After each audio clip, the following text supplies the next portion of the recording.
Hello everyone, welcome to another exciting edition of Look at the Schedule. I'm Cindy Seidelman, and here we take a look at game show schedules and break them down show by show and tell you if they're any good or not. And we got a very special one for you. It's another end of an era schedule that we're going to look at.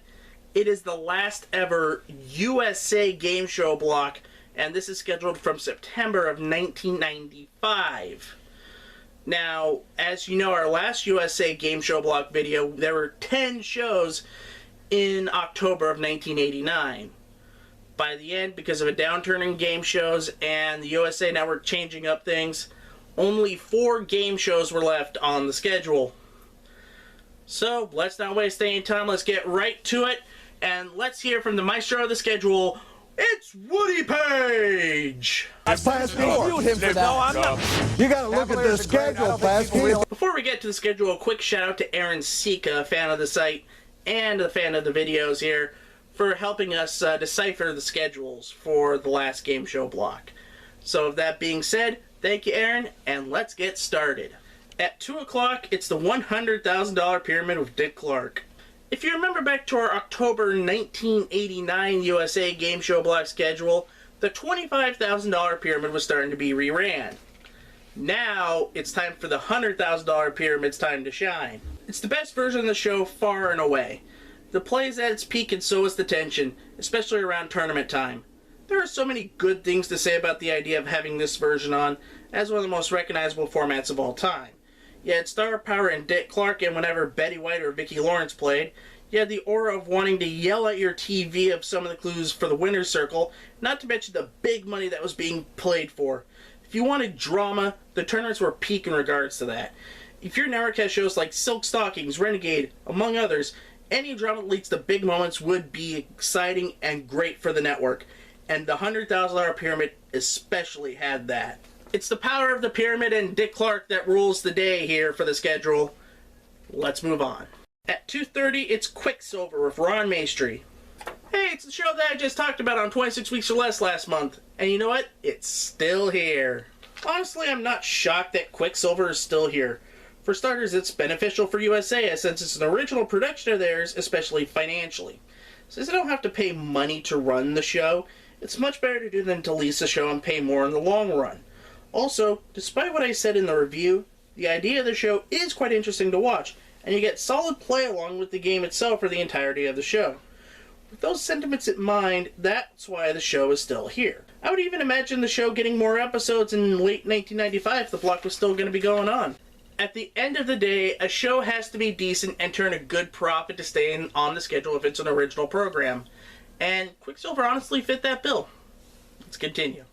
At 3 o'clock, it's Pressure Luck with Peter Tomarken. While this show only ran for 3 years on CBS from 1983 to 1986, the life it cultivated for itself in reruns on the USA Network block pretty much propelled this show into the cult status we know of it now. There are many things that make Pressure Luck the success it was on the USA block. If you wanted high-stakes drama on the show had it. Contestants risking life-changing amounts of money on One Spin made it exciting on that front. If you wanted comedy, the show had that too with the whammies.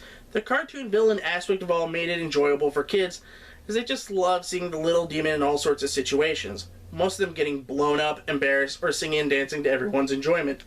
Not only that, it was just an overall great show.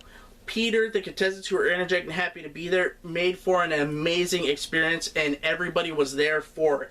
You know, most cable TV channels have that one game show that puts it on the map. Nickelodeon had Double Dare, MTV had Remote Controlled, later on Singled Out, and the USA Network had Pressure Luck. And now let's close up this candle. At 3:30, we finish the block with Scrabble and Chuck Woolery. And we end the block with one of the best written game shows in history. Another show that had something for a lot of people.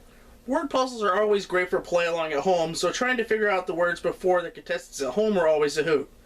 Alongside Pressure Luck, Scrabble had lots of fun contestants as well. One day you'd see a normal show with normal contestants, but then you get people with weird names like the Bunny or Super Nuke. Not only that, Chuck Woolery looked like he was really trying to hold on to control of the entire show, even though everything was just crazy around him, from the clues to the contestants, the sound effects, everything. Bottom line, it was great fun to see and helped anchor the lineup. So what happened with the block? Well, there's always been speculation that USA got the rights to Classic Concentration, and they're getting ready to air that in 1995. Well, I don't think that's the case, because at that time, NBC had the rights to do Concentration. Classic Concentration was produced by Mark Goodson and Bill Tonbin, and GSN, aka Sony at the time, had the rights to the Goodson-Todman library. So, unless USA was willing to pony up the money to satisfy everybody, I don't see it making it the schedule. And you combine that with a really bad downturn in game shows across the board in the mid-90s, it was only a matter of time before USA was going to change route, and that's exactly what they did in October. And what they did is the game show block went away, and in its place was a live show called USA Cafe, or Cafe USA, one of those two. And during those interstitials, they would air episodes of The People's Court and Love Connection. And later on, you'd have The Big Date as well. So what happened with the last 4 shows on the schedule? Well, Sony had the rights to Bob Stewart, so later on the $100,000 Pyramid would make it onto the schedule. Fremantle wound up purchasing the Red Grundy library, so that gave him Scrabble, and the Bill Carruthers library, which would give him Pressure Luck. Quicksilver is currently owned by Stone Stanley, and it puzzles me that that show never got reran on PAX, as it would be a perfect fit for that show more than, say, Born Lucky. And I would tell you, more people probably heard of Quicksilver than they have of Born Lucky. Maybe if Quicksilver was reran, it probably would have gotten new episodes on PAX Network, because it kind of fit the mantra for PAX.